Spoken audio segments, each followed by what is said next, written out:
अस्सलाम वालेकुम। एम अहमद सांगी एडवोकेट। कैसे हैं आप? ठीक हैं। आज मैं आपसे जिस टॉपिक पे बात करना चाहता हूँ वो है पाकिस्तान में विरासत का कानून।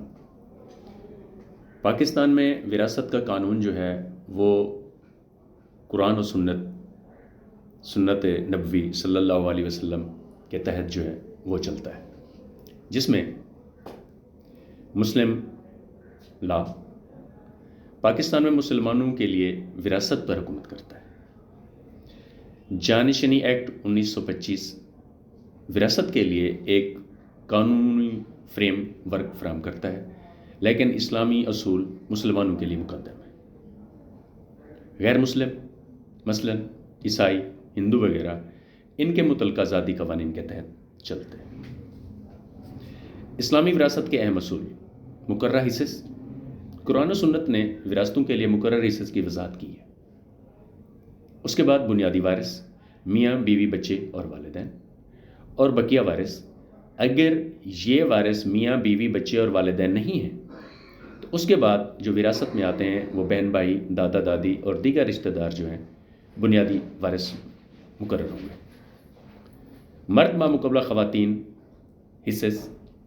मर्दों को आमतौर पर एक ही ज़ुमरे में ख़वातीन का दुगना हिस्सा मिलता है। मिसाल के तौर पर एक बेटे को बेटी के मुकाबले में दोगुना हिस्सा मिलता है। विरासत के अमल के मराहल।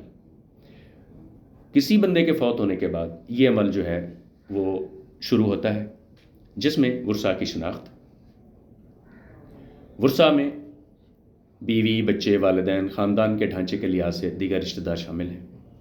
हिस्स का हिसाब किताब। जायदाद को इस्लामी कानून में मुकर्रर हिस्सत के मुताबिक तकसीम किया जाता है। मुश्तरका हिस्स। शरीक हयात 1/4। बीवी जो है अगर बच्चे हैं तो उसको 1/8, और बच्चे नहीं हैं तो उसको हिस्से का 1/4 जो है वो 4 मिलता है। इसी तरह जो बच्चे हैं उनमें बेटों को बेटियों का दुगना हिस्सा मिलता है। वालिदैन 1/6। बुनियादी वारिस हाजिर हूँ तो बहन भाई और दीगर रिश्तेदार और विरासत हासिल कर सकते हैं। इसी तरह जो है वो जायदाद की तकसीम जो है, बाकी जायदाद विरासत में इनके हिस्स के मुताबिक तकसीम की जाती है। कानूनी दस्तावेज़ात। पाकिस्तान में कानूनी तौर पर असासों की मुंतकली के लिए जानशीनी का सर्टिफिकेट या इंतज़ामिया का ख़त दरकार होता है। ये दस्तावेज़ात मुतल्लिक़ा सिविल कोर्ट से हासिल किए जाते हैं। ख़ुसूसी मुकदमात और गैर मुस्लिम जो हैं विरासत इनके ज़ाती कवानीन या जानशीनी एक्ट 1925 के जानशीनी के तहत चलती है। लापता वरसा। अगर कोई वारिस लापता है तो इसका हिस्सा इस वक्त तक महफूज रखा जाता है जब तक कि वो मिल न जाए या इन्हें मुर्दा करार ना दिया जाए। वसीयत।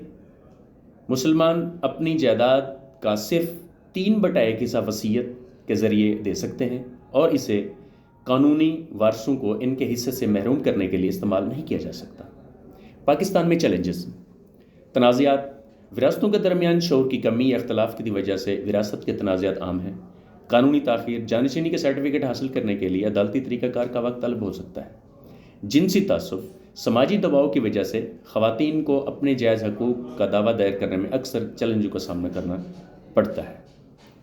ये जो है आपको अगर वीडियो अच्छी लगी हो तो सब्सक्राइब करें और बेल आइकन वो दबाएं और इंतज़ार कीजिएगा नेक्स्ट वीडियो का।